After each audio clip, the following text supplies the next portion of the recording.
একটা সোনার আংটি, একটা ময়ূরপঙ্খী ধুতি, পাঞ্জাবির জন্য সোনার বোতাম।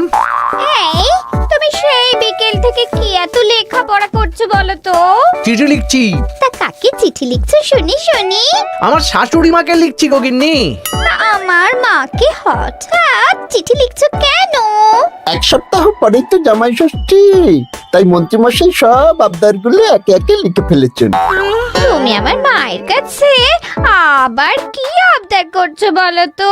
বেশি কিছু না, ওই আমাকে চিঠি পাঠিয়ে নিমন্ত্রণ করতে হবে, তারপর সাদা ঘোড়ায় করে নিয়ে যেতে হবে আমাকে, 3 দিন আদর যত্ন করে খাওয়াতে হবে, সোনার আংটি, ময়ূরপঙ্খী ধুতি, সোনার বোতাম, গলার হার, এই সব উপহার দিতে হবে। তুমি কি পাগল হয়ে গেছো? আমার মায়ের কাছে এত কিছু হ্যাংলার মতন চাইছো কেন? দেখো গিন্নি, আমি তো কৃষ্ণনগরের মন্ত্রী, আমার তো একটা আভিজাত্য আছে। আমাকে এরকম রাজকীয় ভাবে নিমন্ত্রণ না করলে আমি এবারে মানবো না। আমার মা এসব পারবেন না। আমি ওই শুধু আম, লিচু, কাঁঠাল খেয়ে জামাই ষষ্ঠী কাটাতে পারবো না। তাহলে তোমাকে যেতে হবে না, আমি একাই চলে যাব। কি জামাই ছাড়া জামাই ষষ্ঠী? হ্যাঁ হ্যাঁ, আমি আগামীকাল সকালেই চলে যাব। এই পোড়া কপালে সংসারে যত কম থাকা যায় ততই ভালো।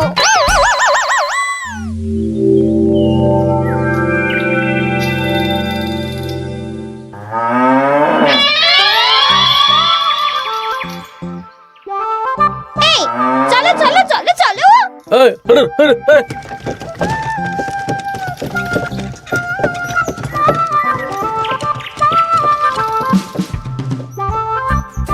এটা আমার সাথে কি হলো রে বটা ঘটা? লোভে পাপ আর পাপে চাপ হয়ে গেল।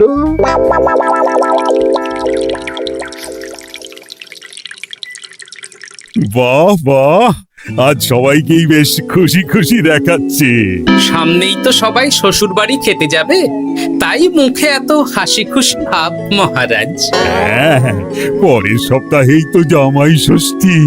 তা মন্ত্রী, তোমার কি খবর?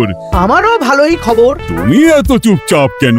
আমার জন্য তো আমার শাশুড়ি মা এলাহি আয়োজন করেন, এবারেও নিশ্চয়ই করছেন। কিন্তু গিন্নিমাকে যে দেখলাম আজকেই আপনার শ্বশুর বাড়ি চলে গেলেন, মুখটাও কেমন ভার ভার ছিল।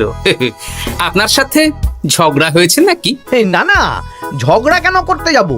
আমি তো গিন্নির সাথে মিষ্টি সুরে কথা বলি। তা গোপাল, তোমার কি খবর? আমার আর কি মহারাজ, এখন তো আর আমি জামাই ষষ্ঠী যাই না। আমাদের নিজেদের মেয়ে জামাই আছে, তাদের নিয়েই ব্যস্ত থাকি। ও, তাই এবারে তারা আসছে তো? হ্যাঁ, আমার গিন্নি তো তাদের জন্য অনেক ভাবনা চিন্তা করে রেখেছে। ওই আম, কাঁঠাল, লিচু তো আছেই, তার সাথে ওই ইলিশ মাছ, কাতলা মাছ, 5 রকমের সবজি, 2 রকমের ডাল, আরো কত কি। বাবা, বেশ বেশ, তাহলে তোমাদের সবার জামাই ষষ্ঠীতে ছুটি থাকবে। সব কেনাকাটা করতে হবে তো।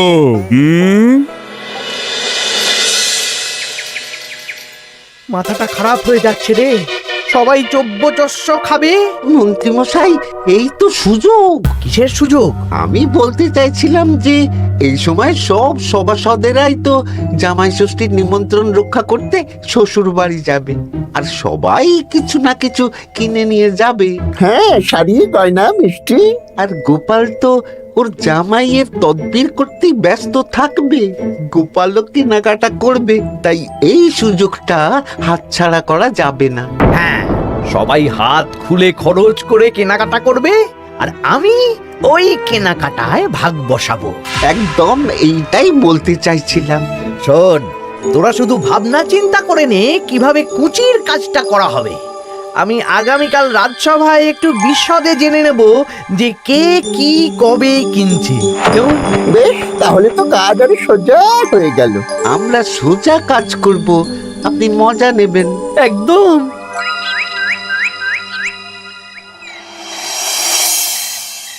এই কি বলছি শোনো না। মুখ চলছে, কান খোলা। বলে ভালো।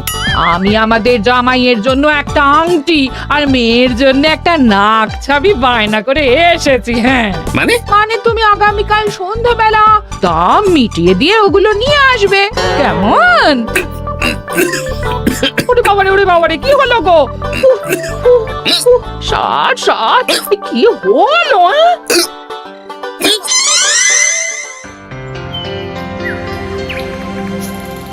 তোমার মুখ ওরকম বাংলার পাঁচের মতো হয়ে আছে কেন? আর বলবেন না মহারাজ, গিন্নি আমাদের মেয়ে জামাইয়ের জন্য একটা আংটি আর একটা নাক ছাবি বায়না করে এসেছে। আজ সন্ধেবেলা আবার সেগুলো নিয়ে আসতে হবে। গোপাল তাই খরচের ভয়ে পাগল হয়ে যাচ্ছে। তা বাকিদের কেনাকাটা কত দূর? আমি ভাবছি ওই আগামীকাল দুপুরেই সব কেনাকাটা করে নেব।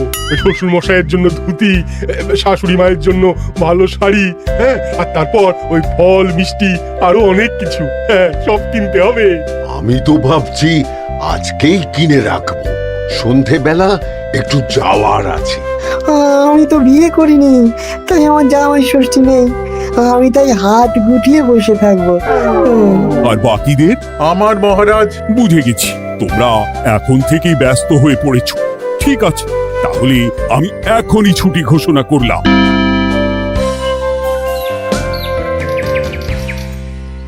আরে আমার আজকের ভাগ্যটা এতটাই চওড়া যে রাজসভায় শুরুতেই ওই আলোচনা শুরু হয়ে গেল। মানে গোপালের মুখ ভার ছিল, নিজেই কারণ বলে দিল যে আজকে সন্ধ্যাবেলা জামাই আর মেয়ের গয়না কিনতে যাবে। আচ্ছা, আর বাকিরা? বাকিদের ব্যাপারও জেনে নিয়েছি। আমি একটা তালিকা বানিয়ে রেখেছি। কিসের তালিকা? এই যে কে কখন কি উপহার কিনতে যাবে। আরে বাস, তোরা দিনে রাতে চুরি কর, বুঝলি, সারা রাজ্যে চুরি কর। রাঘব বোয়ালের খবর তো আমি দিয়েই দিলাম।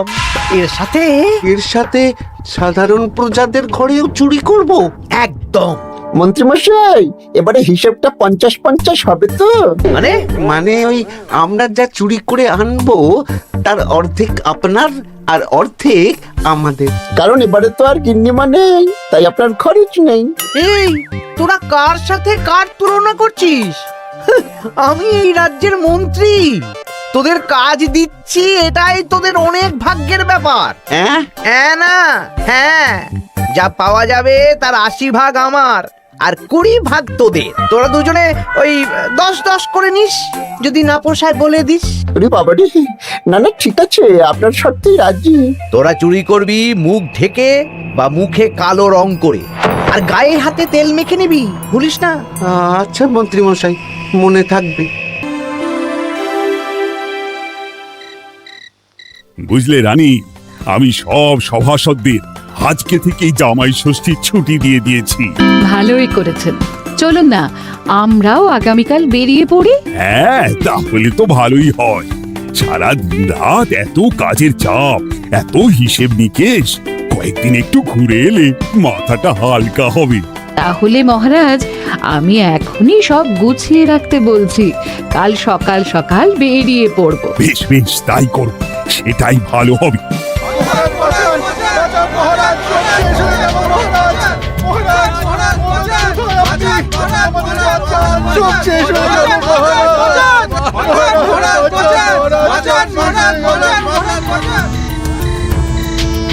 আমি তো আমার শ্বশুরের জন্য একটা পাঞ্জাবি কিনে এনেছিলাম, জানলা দিয়ে চোর শিখ বাড়িয়ে ওই নতুন পাঞ্জাবি চুরি করে নিয়ে পালিয়েছে। আমিও একটু আগে ওই দুটো থলে নিয়ে কেনাকাটা করে ফিরছিলাম, তারপর দেখি দুদিক থেকে দুটো কালো মতন মুখের লোক এলো আর ছোঁ করে আমার হাত থেকে দুটো থলে নিয়ে পালালো। ছি ছি সেনাপতি, তুমি না আমাদের রাজ্যের সেনাপতি, আর তোমার হাত থেকে চুরি হয়ে গেল? দুটো চোরকে ধরতে পারলে না? অনেকক্ষণ ছুটে একটা চোরকে ধরে ফেলেছিলাম মহারাজ, কিন্তু ওর হাতে এত তেল মাখানো ছিল যে যেই হাতটা ধরি অমনি পিছলে পালিয়ে যায়। মহারাজ, আমার তো বাড়ি থেকে দুটো পাতা কাঁঠাল নিয়ে পালিয়েছে, সাথে একটা রূপোর বাটি। ভেবেছিলাম এই বছর জামাইকে রূপোর বাটিতে পায়েস খাওয়াবো, কিন্তু সর্বনাশ হয়ে গেল। বলো কি? আমি তো ভাবছিলাম কালকেই নিজের শ্বশুর বাড়ি চলে যাব, কিন্তু এই পরিস্থিতিতে কি করে আর যাব বলো তো? শোনো সেনাপতি, সবাইকে বলে দেবে আগামীকাল রাজসভায় আসতে, আর রাজ্যে সুরক্ষার ব্যবস্থাও বাড়িয়ে দাও। আচ্ছা মহারাজ। বলি দামটা আর একটু কমাও না। না না না, এর চেয়ে কমে দিতে পারবো না। তুমি যা বলছো তাতে শুধু আংটি হবে, কিন্তু নাক ছাবি হবে না। আরে বাবা, আমার এখন হাত টান অবস্থা, তুমি বোঝার চেষ্টা করো। এক কাজ করো, আমাকে আমাকে তুমি ধারে দিয়ে দাও। আমার কাছে গয়না কেনার একটাই মূল মন্ত্র, আজ নগদ কাল ধার। হয় নগদ দাও, নইলে খালি হাতে যেতে হবে। বেশ, আমি তাহলে কালকেই আসবো, ধারে নিয়ে যাব। হ্যাঁ, বাবা রে বাবা, কি শেয়ানা বুদ্ধি! উফ!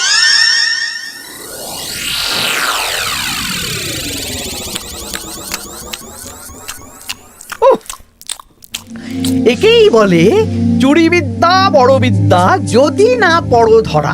ধরা পড়লেই পড়তে হবে হাতে হাত করা। আজকে সন্ধ্যাবেলা তো গোপালের গয়না কিনতে যাওয়ার কথা ছিল, সেটার কি হলো? ধুর, ও যা কিপটে, ও বলছে ধারে গয়না দিন। আমি তো সাকরার দোকানের বাইরে ঠাই দাঁড়িয়েছিলাম, গোপাল খালি হাতে বাড়ি গেল আর আমিও খালি হাতে চলে এলাম। গোপালের এই চওড়া কপাল। কিন্তু সুযোগ একবার পেলে আমরা হাতছাড়া করব না। হ্যাঁ, তোমাকে যে এত করে বললাম সন্ধেবেলা জামাইয়ের আংটি আর মেয়ের নাক চাবিটা নিয়ে এসো, তা কথা কানে যায়নি নাকি? ও শেখ রাজা দাম চাইলো, তা শুনেই আমার মাথা খারাপ হয়ে গেল। মানেটা কি? শেখরা বলেছে আজ নগদ কাল ধার, তাই আমি কালকে ধারে নিয়ে আসবো। ওহ, তোমাকে নিয়ে আর পারি না। হ্যাঁ, মেলা কথা না বলে খেতে দাও দেখি। দিচ্ছি। তা বলি রাজ্যের খবর কিছু শুনেছো? হ্যাঁ, কি খবর? এই যে আজকে সন্ধেবেলায় অনেক জায়গায় চুরি হয়েছে। হ্যাঁ, বলো কি? হ্যাঁ গো হ্যাঁ, আগামীকাল তোমাদের রাজসভার ছুটি বাতিল। রাজবাড়ি থেকে লোক এসেছিল, জানিয়ে গেছে। ব্যাপারটা কি? বলছি হাত পা ধুয়ে নাও, খেতে বসো। বলছি দাঁড়াও।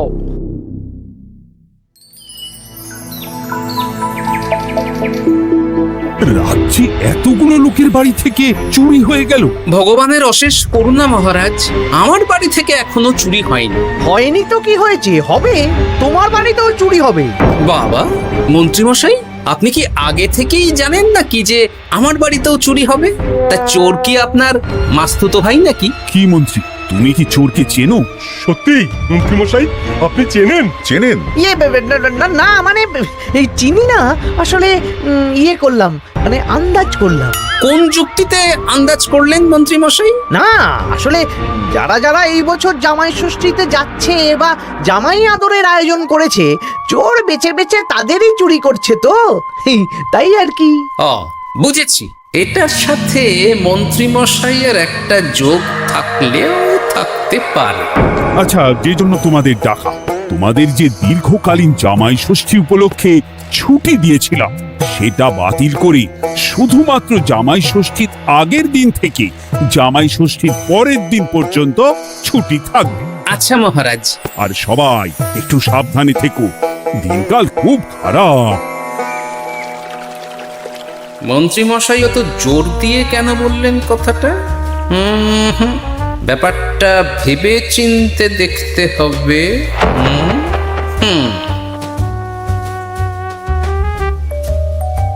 এই তো পুটি, এই পুটি, শোন। বলো। বলছি, তুই বাড়ি যাচ্ছিস তো? হ্যাঁ গো দাদু। শোন না, তোর বাবাকে একবার দুপুরবেলা আমার সাথে দেখা করতে বলিস তো। আচ্ছা দাদু, ঠিক আছে, আমি বলে দেব। বেশ, এই তাড়াতাড়ি আসতে বলিস, কিন্তু বেশি দেরি যেন না করে। ঠিক আছে গো দাদু, বলে দেব।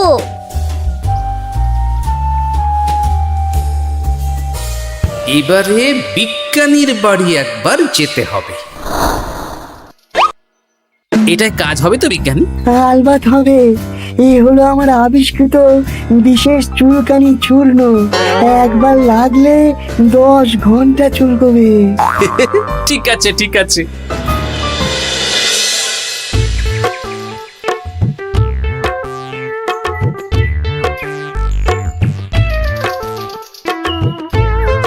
ও গোপাল দাদা, তুমি আমাকে ডেকেছো?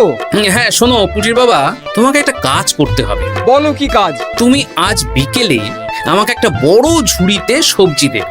শুধু সবজি না, সবজির সাথে ওই ফল মূল মাছ সবকিছু টাটকা না হলেও চলবে। সেটা আবার কেন? সে পরে বলবো। আচ্ছা আচ্ছা গোপাল দাদা।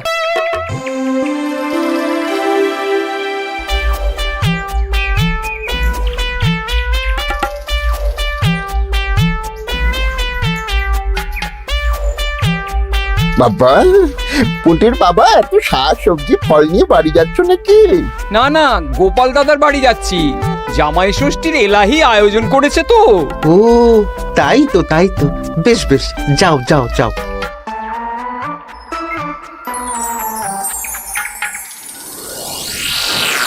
বলিস কি রে? হ্যাঁ, নিজের চোখে আমরা দেখে এলাম। যে পরিমাণ শাক সবজি ফল আছে সেই সব দিয়ে আপনার ওই 1 সপ্তাহ চলে যাবে। তাহলে এই সুযোগ হাতছাড়া করা যাবে না।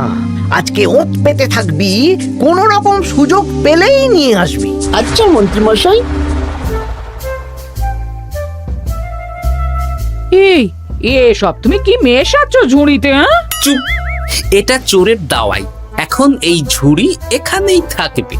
যদি মন্ত্রীর কথা মতন চোর বাবাজি নিলেই ফাঁসবে।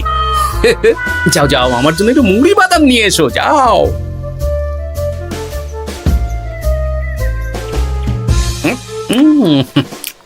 আহা, মুড়ির কি স্বাদ!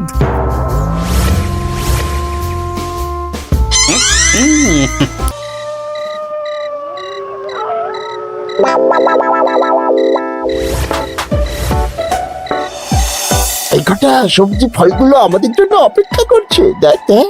এ তো দারুণ সুযোগ। দরজা জানালা ভাঙার, শীত কাটার কোনো ব্যাপার নেই। ঠিক, তাহলে আর দেরি কেন, চল।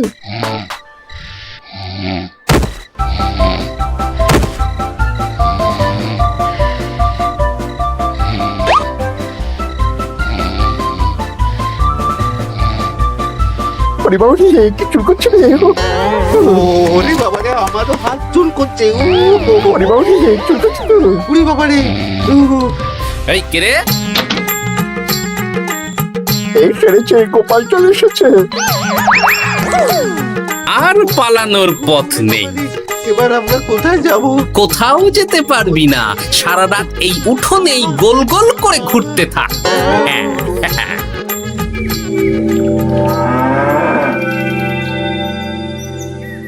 ও এখনো বেটারা এলো না। ওরা ধরা পড়ে গেল না তো?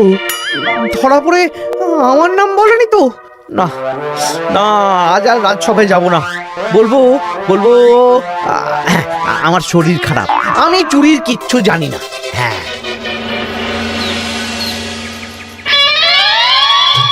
শুধু মন্ত্রী আসেনি। মন্ত্রীমশাই ভয়ে আসেননি মহারাজ। মানে মন্ত্রীমশাইয়ের 2 বিষাক্ত হাত ধরা পড়ে গেছে। এরা দুজনে মন্ত্রীমশাইয়ের নির্দেশে সবার বাড়ি বাড়ি চুরি করেছে, ছিনতাই করেছে। তাহলে আর দেরি কেন, চলুন মন্ত্রীকে ধরে আনি। এ না হয় ধরবেন, কিন্তু উনি যদি অস্বীকার করেন, কারণ চুরির সময় উনি তো উপস্থিত ছিলেন না, যদি বটা ঘটার কথা অস্বীকার করেন। সে ভাবনাও আমার ভাবা আছে। শোন বটা ঘটা, এই তো ভালো বুদ্ধি, চলো সবাই।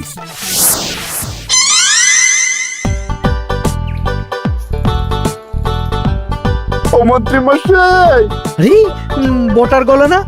দাঁড়া, দরজা খুলছি। না না, খবরদার না, এখন দরজা খুলবেন না। আরে কেন? দরজা খুললে কি হবে? বলছি তো খুলবেন না, আমরা এখান থেকেই কথা বলবো। তোদের চিন্তায় আমি পাগল হয়ে যাচ্ছিলাম। তোদের যে গতকাল সন্ধ্যাবেলা গোপালের বাড়িতে চুরি করতে পাঠালাম, সেটার কি হলো? সেটা আমি পরে বলবো। আগে বলুন, আপনি আজ রাজসভায় যাননি কেন? আরে ভয়ে ভয়ে, আমি ভাবলাম তোরা ধরা পড়ে গেছিস। এবার আপনি দরজা খুললেই দেখতে পাবেন আমরা কি এনেছি। একবার বলে দরজা খুলুন, একবার বলে খুলবেন না। কি হচ্ছেটা কি বটা? এ কি? মন্ত্রী, তাহলে তুমি সেই চোরের মাথা? মানে মাস্তুতো ভাই, আমার চালে সব নিজের মুখেই স্বীকার করে নিলেন, আর কিছু না বললেও হবে। না না না না না না, আরে ওই তো আমার চুরি যাওয়া জিনিস। ওই তো, ওই তো আমার শ্বশুর মশাইয়ের ঢিলে করা পাঞ্জাবি। সেনাপতি, মন্ত্রীকে আর বটা ঘটাকে কারাগারে নিয়ে গিয়ে আচ্ছা সে ধোলাই দাও। একদম মেরে জামাই আদর করব। চলুন। আমার ধরা পড়ে গেলাম। এবার সবার ছুটি, যাও যাও আনন্দ করো, খাও আর খাওয়াও।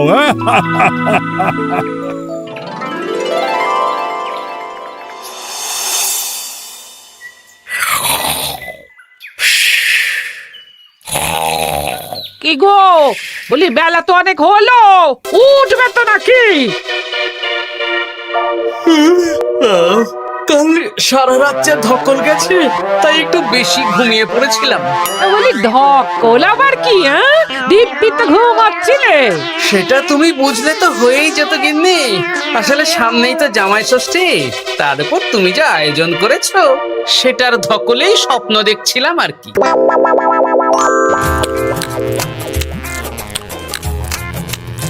জমানে দই জমজমাট খাবার, দারুণ হয়েছে রান্না।